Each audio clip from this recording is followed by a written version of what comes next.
think about when you build willpower and think about how much I've built. Now that you know about this, I didn't know about this, but think about how much I've built. Everything I've ever done in my life, I didn't want to do. Everything, every day. I'm a lazy piece of shit. And I'm one of the hardest working people that ever stepped foot on this planet Earth. And I'm saying that very proudly because I know what I do. It's not cocky. I'll tell you I'm stupid. And I'll also tell you the exact opposite of what I've done. It's the truth. It is the truth. So imagine how much I've developed in that time frame. But this is the scary thing. Why most people don't want to do that, build that willpower, is because it is scary. It unlocks a whole bunch of things about who you are and who you're not. And a lot of people don't want to go down that journey to discover who they are and who they're not. Because it's not a pretty journey. I mean, I've gone down it. It's not like I went down it once. I go down it all the time. And when you unlock that, and you can't just turn it off. Like people say, hey, well, how come you haven't retired yet? I built all this willpower. Do you think it's gonna let me just retire because my knees hurt? It's telling me every morning, I wake up like, man, my knees hurt, my legs hurt, my body hurts, but you can still run. So why aren't you running? If you can still run, there'll be a time when you can't lace them up anymore, but you can still run.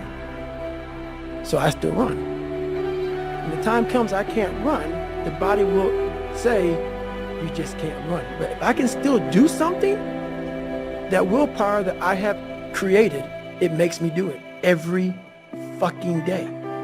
And that's what they don't get. What builds a human being is you start with the small building blocks. And before you know it, man, you become something that it doesn't even make sense to most people because it's just who you are now. That's why I can still run at 50 at 49 with broke down knees and broke down body. Because my body knows you still can. Therefore I do.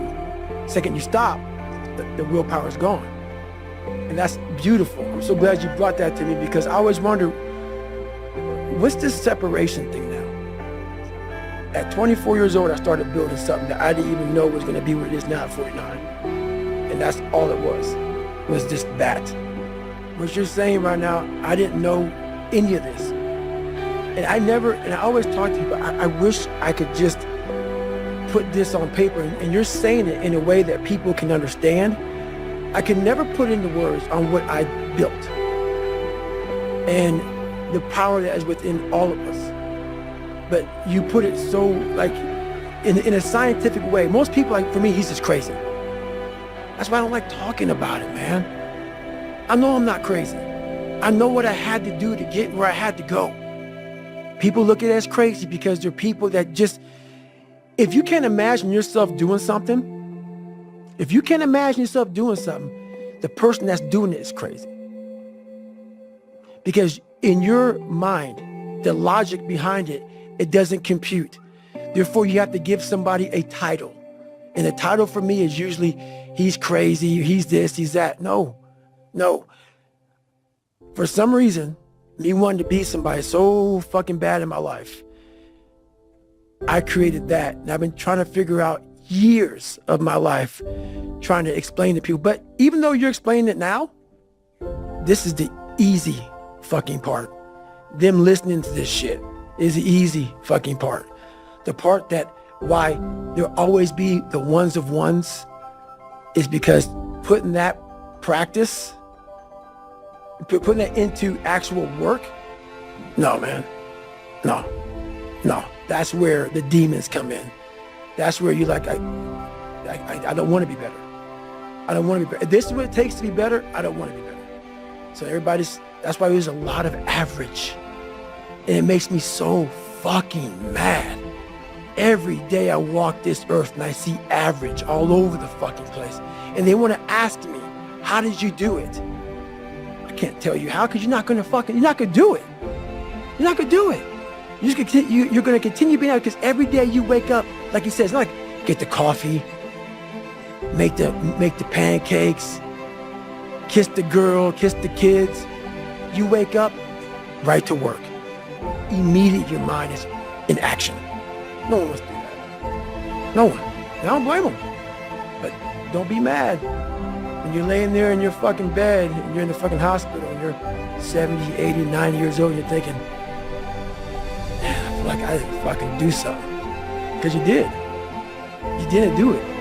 You didn't do shit. You may have lived a great life, man, but you're always gonna feel empty inside. I don't feel empty. So call me what you want. There's not one empty bone in my fucking body.